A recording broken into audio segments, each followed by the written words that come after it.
Hello guys, welcome to my channel law is love. तो उम्मीद करती हूँ आप लोग जनरल मीटिंग की सीरीज को एंजॉय कर रहे होंगे और स्टेप बाय स्टेप सारे सेक्शंस को देख रहे होंगे। कोई कोई सेक्शन हो सकता है थोड़ा सा, कोई सेक्शन की वीडियो थोड़ी बड़ी बने, बट इंटरेस्टिंग होती है और एक एक चीज़ों पे मज़ा आएगा। ठीक है, तो आज हम डिस्कस करेंगे सेक्शन 106। सेक्शन 106 बात करता है वोटिंग राइट्स की। ठीक है, मेंबर के पास वोटिंग राइट होते हैं। ठीक है, अब वोटिंग राइट होना, क्या हर मेंबर के पास वोटिंग राइट होंगे? क्या उसके वोटिंग राइट पे कोई रिस्ट्रिक्शन तो नहीं होगी? तो ये हम डिस्कस करेंगे सबसेक्शन 1 से लेकर सबसेक्शन 3 में। ठीक है, तो स्टार्ट करते हैं। सबसेक्शन 1 कहता है एओए ऑफ अ कंपनी में प्रोवाइड, यानी कि कंपनी अपने आर्टिकल्स में लिख सकती है कि no member shall exercise any voting right in respect of any shares registered in his name on which calls या other sum presently payable by him have not been paid. ठीक है, और in regards to which company has exercised any right of lien. दोबारा सुनना, देखो, company चाहे तो अपने आर्टिकल्स में लिख सकती है कि एक मेंबर वोट नहीं कर सकता। कब तक? जब तक उसने कॉल का पैसा ना दिया हो। आपको पता है ना, मेंबर को कॉल का पैसा देना पड़ता है, सुना है ना, फर्स्ट कॉल, सेकंड कॉल। तो वो पैसा, एप्लीकेशन मनी, जब तक मेंबर ने वो पूरा पैसा जो उसका पेबल है बट उसने दिया नहीं है, अगर उसने अपना पैसा नहीं दिया तो भाई तेरे पास वोट करने का राइट नहीं है, क्योंकि तू पहले अपने शेयर्स पे पैसा पूरा भर। प्लस में वो पर्सन भी, वो मेंबर भी वोट नहीं कर सकता जिसके शेयर्स के ऊपर लियन का राइट ऑफ लियन, मतलब उसके शेयर्स पे कंपनी का कब्जा है। उसने कोई पैसा नहीं दिया होगा तो कंपनी ने उसके शेयर्स पे कब्जा कर लिया होगा। अगर किसी मेंबर के शेयर्स पे कंपनी के पास राइट ऑफ लियन है या फिर उस मेंबर ने कॉल का पैसा नहीं दिया है, दोनों ही केसेस में से कोई भी केस हो सकता है, और लिखा है एंड नहीं लिखा है, दोनों ही केसेस में से कोई भी केस हो सकता है।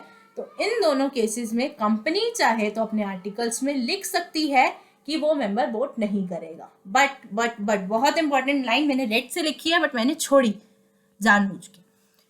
लिखा है not with standing anything contained in this act. देखो, कंपनी एक्ट ना कहीं पे भी नहीं बोल रहा कि कंपनी के मेंबर्स के पास पैसा नहीं दिया, वोटिंग राइट है नहीं है। तो कंपनी एक्ट बोल रहा है not with standing anything contained in this act, यानी कि एक्ट में कहीं भी कुछ भी लिखा हो, अगर कंपनी के आर्टिकल्स में लिख दिया कंपनी ने कि मेंबर ने कॉल का पैसा नहीं दिया तो उसके पास वोटिंग राइट नहीं रहेगा, तो वो माना जाएगा। यानी कि कंपनी के आर्टिकल्स जो है ना वो पूरे के पूरे कंपनीज एक्ट को ओवरराइड करेंगे। दोबारा पढ़ लो, notwithstanding anything contain in this act, मतलब पूरे के पूरे एक्ट को, कंपनीज एक्ट, पूरे के पूरे कंपनीज एक्ट को एक कंपनी के आर्टिकल जो है ना वो ओवरराइड करेंगे। यानी कि कंपनी को ना हक दे दिया कि भाई तुम अपने आर्टिकल्स में कुछ भी लिखो कि मेंबर ने पैसा नहीं दिया तो तुम उसे राइट नहीं दोगे। पूरे के पूरे एक्ट को कौन ओवरराइड करेगा? एक कंपनी का आर्टिकल। बात समझ में आई है? सबसेक्शन 2 देखते हैं। सबसेक्शन 2 कहता है कंपनी शेल नॉट, ध्यान से सुनना, company shall not prohibit any member from exercising his voting right on any ground except section 106 subsection 1। यानी कि कंपनी जो है ना मेंबर को वोट करने से नहीं रोक सकती,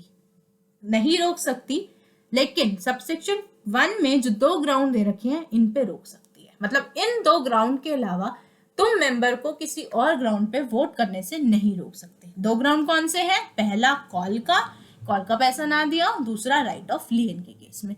इन 2 केस के अलावा कंपनी जो है मेंबर को रोक नहीं सकती किसी और केस को लेके। ठीक है, अब बहुत इंपॉर्टेंट और बहुत ही इंटरेस्टिंग सबसेक्शन आ रहा है 3। देखो, सबसे पहले इस सबसेक्शन की कहानी सुनो। ये सबसेक्शन अगर आप एक्ट में से पढ़ोगे तो इसमें कॉमा की दुकान है, बहुत सारे कॉमा लगे हैं, आपको सेक्शन समझ में आएगा ही नहीं। इतनी बार मतलब पढ़ना पड़ेगा कि आपको उसमें क्लैरिटी चाहिए। तो इस सबसेक्शन को मैंने बहुत ही इजी लैंग्वेज में लिखना है, बहुत ध्यान से सुनना फिर समझ में आएगा। देखो, आपको पता है एक मेंबर के पास वोट का राइट होता है, ठीक है। देखो ध्यान से सुनना और पढ़ना। A member need not use all his votes in a uniform manner while voting on a poll। आपको पता है कि जब हम शो ऑफ हैंड्स में मेंबर से वोट करवाते हैं तो शो ऑफ हैंड्स में एक पर्सन के पास एक वोट होता है, बट पोल में एक पर्सन के पास एक वोट नहीं होता, एक पर्सन के पास मोर देन वन वोट होता है, ठीक है। अब एक पर्सन है, वो पोल पे बैठा है, मीटिंग करने के लिए पोल से वोटिंग हो रही है और वो मीटिंग में बैठा है, तो एक मेंबर को जरूरत नहीं है कि वो सारे के सारे वोट यूनिफॉर्म मैनर में यूज करे। इसका क्या मतलब है, यानी कि जबरदस्ती नहीं है कि एक मेंबर के पास अगर 10 वोट है वो सारे के सारे फेवर में करे, वो चाहे कुछ फेवर में करे कुछ अगेंस्ट में करे। बात समझ में आ रही है? वो चाहे अपने 10 वोट को यूज करेगा, कुछ चाहे तो फेवर में कर दे, कुछ चाहे तो फेवर में कर दे और कुछ चाहे तो अगेंस्ट में कर दे, ठीक है। दोबारा पढ़ो। A member need not use all his votes in a uniform manner while voting on a poll. It entitles a member, ये हक देता है एक मेंबर को, एंटाइटलमेंट देता है, राइट देता है to exercise his voting right partly in the favour of the motion और पार्टली अगेंस्ट और in any other manner he wishes to exercise. जैसे वो वोट करना चाहता है वो कर सकता है, कोई जबरदस्ती नहीं है। समझ में आ रही है? Further the member need not use all his votes. ऐसा भी जरूरी नहीं है कि तू मीटिंग में आया, तेरे पास 10 वोट थे, तू आ और 10 के 10 वोट यूज करके जा। तू चाहे तो 8 पे वोट कर, 2 वोट खाली छोड़ सकता है। तो जरूरी नहीं है कि तू सारे के सारे वोट को यूज करे। आगे सुनो। The right is available in case of a poll irrespective of whether the member. अब देखो ये राइट उसके पास रहेगा, चाहे वो खुद से वोट कर रहा है, the member is casting vote himself और थ्रू प्रोक्सी और थ्रू एनी अदर पर्सन। यानी कि अब आप बोलते, अभी अगर मैं ये लाइन ना बोलती तो आप बोलते मैम मेरा ना एक मेंबर है, वो ना प्रॉक्सी अपॉइंट करवा रहा है और वोट करवा रहा है, तो क्या उसका प्रॉक्सी जब जाएगा और वो जब पोल पे वोटिंग करेगा तो क्या वो भी कुछ राइट फेवर, कुछ वोट अपने फेवर में, कुछ वोट अपने अगेंस्ट में यूज कर सकता है? हाँ कर सकता है। ये राइट उसके पास अवेलेबल है इररिस्पेक्टिव कि वो खुद से वोट कर रहा है या प्रॉक्सी से करवा रहा है या फिर एनी अदर पर्सन से करवा रहा है, ठीक है। अब that simply means a member has more than one vote in case of a poll। Show of hands में ऐसा नहीं होता। शो ऑफ हैंड्स में वन पर्सन वन वोट, क्योंकि एक पर्सन जाएगा, शो ऑफ हैंड्स है, एक पर्सन हाथ उठाएगा तो उसका एक वोट काउंट हो जाएगा। तो शो ऑफ हैंड्स में वन पर्सन वन वोट होता है, बट पोल के केस में वन पर्सन वन वोट का कंसेप्ट नहीं होता। एक person more than one vote होता है। शेयर होल्डिंग पे बेस्ड होते हैं आपके वोट्स जो होते हैं। तो जरूरी नहीं है कि सारे के सारे वोट आप एक ही यूनिफॉर्म मैनर में यूज करो, ठीक है। This right is not available in case of voting by show of hands as a member gets only one vote irrespective of percentage of share held by him. तो जितने भी percentage of shares उसने रख रखे हैं उसका कोई फायदा नहीं होता। वन पर्सन वन वोट होता है इन case of show of hands, ठीक है। मैंने ग्रीन पेन से लिखा है, इस लाइन को बहुत ध्यान से पढ़ना। This section has overriding effect on whole Companies Act. यानी कि पूरे कंपनीज एक्ट में कुछ भी लिखा हो हम नहीं मानेंगे। हम एक मेंबर को वोट का राइट नहीं देंगे अगर उसने कॉल का पैसा नहीं दिया। हम एक मेंबर को वोट का राइट नहीं देंगे अगर उसके शेयर्स पे कंपनी के पास राइट ऑफ लियन है तो, ठीक है। Section 106 shall apply to private company unless, जब तक किसी सेक्शन ने खुद से ना बोला हो या फिर आर्टिकल्स ने ना बोला हो तब तक 106 हर प्राइवेट कंपनी पे लगेगा।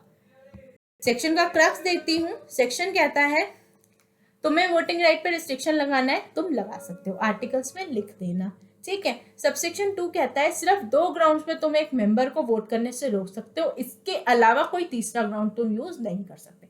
सबसेक्शन 3 कहता है पोल के दौरान एक मेंबर के पास मोर देन वन वोट होता है, वो चाहे कुछ को फेवर में यूज करे कुछ को अगेंस्ट में यूज करे। वो चाहे, देखो वो चाहे या तो वो खुद से जाए या उसका प्रॉक्सी जाए या एनी अदर पर्सन जाए, तो वो कोई भी जाए, इररिस्पेक्टिव कोई भी जाए, वो मैटर नहीं करता, कोई भी जाए, ये राइट सबके पास अवेलेबल है, ठीक है।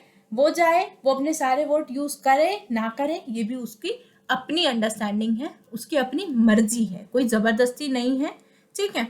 ये राइट सिर्फ और सिर्फ मिलता है आपको पोल के। तो तो ये वाला राइट जो है वो आपको पोल के केस में मिलेगा, क्योंकि उसमें एक से ज़्यादा वोट होते हैं एक पर्सन के पास, बट शो ऑफ हैंड्स में ऐसा नहीं होता, क्योंकि उसमें 1 पर्सन 1 वोट होता है। तो उम्मीद करती हूँ आपको सेक्शन समझ में आया होगा। सेक्शन 106 बात करता है रिस्ट्रिक्शन ऑन वोटिंग राइट्स की। अब हम नेक्स्ट वीडियो में डिस्कस करेंगे सेक्शन 107 को, नेक्स्ट में 108 को, फिर 109 को। ये सारे ही वोटिंग से रिलेटेड हैं। सेक्शन 107 है शो ऑफ हैंड्स का, फिर 108 है इलेक्ट्रॉनिकली वोट का, फिर 100 आपका 9 है 109 है, फिर आपका 110 है पोस्टल बैलेट, 109 है आपका पोल का। तो एक एक करके डिस्कस करेंगे कि हम वोटिंग मीटिंग में किस किस तरीके से कर सकते हैं। ठीक है, तो आज की वीडियो के लिए इतना ही। मिलते हैं नेक्स्ट सेक्शन के साथ नेक्स्ट वीडियो में। तो प्लीज़ वीडियो को शेयर करें, अच्छी लगे तो लाइक करें, कोई क्वेश्चन हो तो यू कैन कमेंट, आप कमेंट करके पूछ सकते हो। ठीक है, कोई अगर और कोई टॉपिक आपको समझना हो या इसी में कहीं पे भी कोई क्वेश्चन हो तो आप कमेंट करके पूछ सकते हैं। प्लीज़ वीडियो अच्छी लगे तो लाइक करें, शेयर करें, and thank you so much. Bye bye.